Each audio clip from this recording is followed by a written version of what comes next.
আজকে আমি আপনাদেরকে দেখাবো Oppo A60 কতটুকু স্ট্রং, আর সেটা টেস্ট করার জন্য আজকে আমাদের সাথে রয়েছে বাংলাদেশের অনেকগুলা local fruits.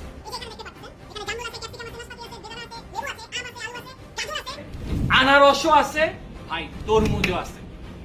So one by one আজকে আমি আপনাদের দেখাবো যে আসলে এটা কতটুকু স্ট্রং। Let's see. এই যে দেখেন আমার কাছে ফোন আছে।